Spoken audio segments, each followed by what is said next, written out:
ட்ரெண்டிங்ல இருக்க IPL match பார்க்கும்போது தான் எனக்கு ஒரு ஐடியா வந்து என் ஃபேவரட் ஃபுட்டை நம்ம ட்ரை பண்ணக்கூடாது. ஃபேவரட் ஃபுட் சோலா பட்டோரி இன்னைக்கு ட்ரை பண்ணலாமா? ஒயிட் சன்னா எடுத்து ஊற வச்சுட்டேன். உள்ள பூரிக்கான மாவை ரெடி பண்ணிடலாம். 1 கப் மைதா 2 கப் ஆட்டா ரேஷியோல தான் எடுத்திருக்கேன். ஸ்பூன் ரவால முங்குற அளவு மில்க் ஊத்தி 1 ஸ்பூன் சுகர் போட்டு 10 மினிட்ஸ் ஊற வச்சிருங்க. மாவுல உப்பு, பேக்கிங் சோடா எல்லாம் மிக்ஸ் பண்ணிட்டு நம்ம ஊற வச்சிருக்கதையும் மிக்ஸ் பண்ணி நல்லா பெனஞ்சு ஊற வச்சிருவோம் ஒரு 4 ஹவர்ஸ். நல்லா ஊறிடுச்சு. ஒரு சைட் குக்கர்ல வேக வச்சுட்டு தேவையான மசாலா ரெடி பண்ணலாம். கடாயில ஆயில் ஊத்திட்டு அதுல ஒரு பட்டை 2 பீ லீஃப் போட்டுட்டு காரத்துக்கு ஏத்த மாதிரி போட்டுக்கோங்க. நல்ல பெரிய வெங்காயம் 2 எடுத்து கட் பண்ணி போட்டு கொஞ்சம் சீரகம் அப்புறம் தக்காளி நல்லா வதக்கி பச்சை வாசனை போன அப்புறம் பூண்டு தட்டி போட்டு தேவையான அளவு உப்பு, மஞ்சள், கரம் மசாலா, தனியாத்தூள் ஏத்த மாதிரி மிளகாத்தூள் நல்லா வதக்கி வேக வச்ச சன்னாவும் சேர்த்து நல்லா கொஞ்சம் தண்ணி ஊத்திட்டு கொதிக்க வச்சிடும். சாஃப்ட் ஆகி கொதிச்சு தண்ணியெல்லாம் வத்துன அப்புறம் மல்லி போட்டு இறக்கிடலாம்.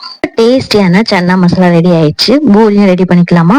பூரி செய்றீங்களோ அதை விட கொஞ்சம் பெருசா கடாய் வச்சு பொரிச்சீங்கன்னா நல்லா பொசு பொசுன்னு வரும். எண்ணெயில முங்கி பொசுன்னு எந்திரிச்ச பூரியோட சன்னா மசாலா வச்சு சாப்பிட்டு பார்த்தா டேஸ்டியா இருக்கும். விராட்டோட ஃபேவரட்டா மட்டும் இருக்காது, ட்ரை பண்ணி பாருங்க, உங்களோட ஃபேவரட்டாவும் ஆயிரும். எந்த கிரிக்கெட் பிளேயரோட ஃபேவரட் ஃபுட் செய்யலாம்னு சொல்லிட்டு கமெண்ட் செக்ஷன்ல சொல்லுங்க. ஃபுல்லா பார்த்துட்டு அப்படியே உங்களுக்கு பிடிச்சிருந்துச்சுன்னா என்னோட சேனலை ஃபாலோ பண்ணி சப்ஸ்கிரைப் பண்ணிக்கோங்க. உங்க கிரிக்கெட் பிளேயர் யாருன்னு சொல்லிட்டு கமெண்ட் செக்ஷன்ல சொல்லுங்க. அவங்களோட ஃபேவரட் ஃபுட்டை ட்ரை பண்ணி பார்க்கலாம்.